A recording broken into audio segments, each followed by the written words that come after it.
অমৰে যেতিয়া ৰাতি অফিচৰ পৰা ঘৰলৈ উভতি আহি আছিল সেই ৰাস্তাত সি এটা ৰেলৱে ষ্টেচন পালে অমৰে ৰেলৱে ষ্টেচনটো পাৰ হ'ব ধৰিলে তেতিয়া অমৰে ৰেলৱে ষ্টেচনৰ মাজত এটা কেঁচুৱা দেখিবলৈ পালে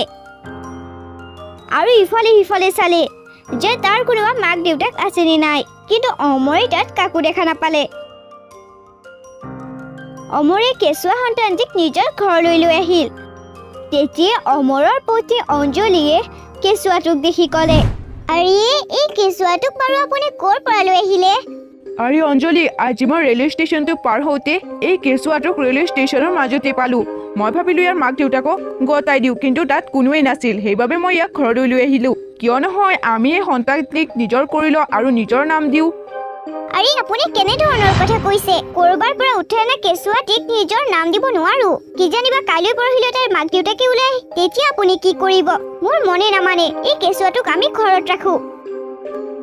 অঞ্জলি তুমি কি কৈছা এই কোমল সৰু ল'ৰাটোক আমি এনেকৈ এৰি আহিব নোৱাৰো নহয় তুমি এবাৰ ইয়াৰ মুখলৈতো চোৱা তোমাৰ অন্তৰ গলি যাব মই যি কৈছো ভালৰ কাৰণে কৈছো এই ল'ৰাটো আপুনি য'ৰ পৰা আনিছে তাতেই থৈ আহক মোৰ মনটোৱে কৈ আছে আমি এই ল'ৰাটোক ঘৰত ৰাখিব নালাগে নাজানো কিয় বা মোৰ এনে লাগিছে আৰু এনেকৈ মাক দেউতাক নোহোৱা এটা সন্তানক ৰাখি আমি বিপদতো পৰিব পাৰো আৰু মই এইবোৰ জামিলাত সোমাব নোখোজো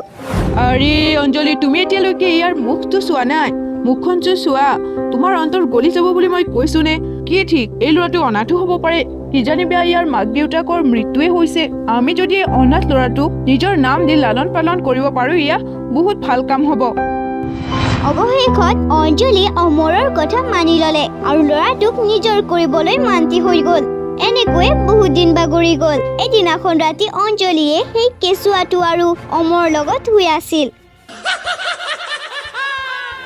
মোৰ ল'ৰা কিয়লৈ আনি তই বহুত ভুল কাম কৰিলি মোৰ ল'ৰাটো মোক ঘূৰাই দে এয়া কেৱল মোৰ ল'ৰা হয় তহঁতৰ নহয় তহঁতে ইয়াত ৰাখি বহুত ডাঙৰ ভুল কাম কৰিলি তুমি কোন হয় ইয়াৰ পৰা গুচি যোৱা এই ল'ৰাটোক মোৰ স্বামীয়ে ৰেলৱে ষ্টেচনত পাইছিল আৰু এই ল'ৰাটো এতিয়া আমাৰ হয় আমি ইয়াক অন্তৰেৰে নিজৰ বুলি মানি লৈছো মোৰ ল'ৰাটোক তই উভতাই দিবই লাগিব নহ'লে তোক আৰু তোৰ স্বামীক মই মাৰি পেলাম নাই তুমি এনেকুৱা নকৰিবা তেতিয়াই অঞ্জলিয়ে সাৰ পাই গ'ল অঞ্জলি এটা সপোনহে দেখি আছিল তাই দেখিলে যে কেঁচুৱা আৰু তাইৰ স্বামী ঠিকে থাকে আছে সেই সপোনটোৰ কাৰণে অঞ্জলিয়ে বহুত ভয় খাই গ'ল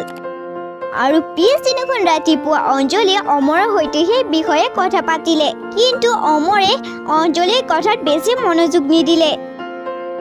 এনেকৈ আৰু কেইদিনমান বাগৰি গ'ল আৰু এনেকৈ অঞ্জলিৰ সপোনত সেই চুৰেলজনী আহি একেষাৰ কথাকে ক'ব ধৰিলে এনেকৈ এদিনাখন ৰাতি যেতিয়া অঞ্জলিয়ে শুই আছিল তেতিয়া তালৈ এজনী চুৰেল আহিলে চা মই তোক শেষৰ বাৰৰ বাবে কৈছো মোৰ ল'ৰাক মোক উভতাই দে নহ'লে এই ল'ৰাটোৰ সৈতে তহঁতকো মাৰি পেলাম ময়ো শেষৰবাৰ কৈছো মই এই ল'ৰাটোক তোমাক কেতিয়াও নিদিওঁ কিন্তু তুমি ল'ৰাটোক কোনো মূল্যতে নোপোৱা তুমি মোক মাৰি পেলালেও নোপোৱা আৰু অঞ্জলিৰ স্বামী অমৰেও সাৰ পাই সেইবোৰ দেখি আচৰিত হৈ গ'ল চাওক আমাক ক্ষমা কৰি দিব আমি নাজানো এই ল'ৰাটো কাৰ ক'ত জন্ম ইয়াৰ মা দেউতা কোন কিন্তু আমি এই ল'ৰাটোক অসহায় অৱস্থাত পাইছো আৰু এই ল'ৰাটোক আমি নিজৰ অন্তৰেৰে নিজৰ সন্তান বুলি মানি লৈছো সেইবাবে এই সন্তানটোক আমি আপোনাক দিব নোৱাৰো আমি এই ল'ৰাটোক পঢ়াই শুনে এজন ডাঙৰ মানুহ হিচাপে গঢ় দিব বিচাৰো আৰু চাওক যদি আপুনি এতিয়াও এই ল'ৰাটোক লৈ যাব বিচাৰে তেনেহ'লে আমাৰ আৰু ক'বলগীয়া একো নাই সেইবোৰ কথা শুনি চুৰেলজনীয়ে কান্দিব ধৰিলে তাৰপিছত চুৰেলজনী আনন্দিত মনেৰে নিজৰ ল'ৰা সন্তানটোক অমৰ আৰু অঞ্জলিৰ হাতত গতাই আনন্দ মনেৰে পৃথিৱীখনেৰে গুচি গ'ল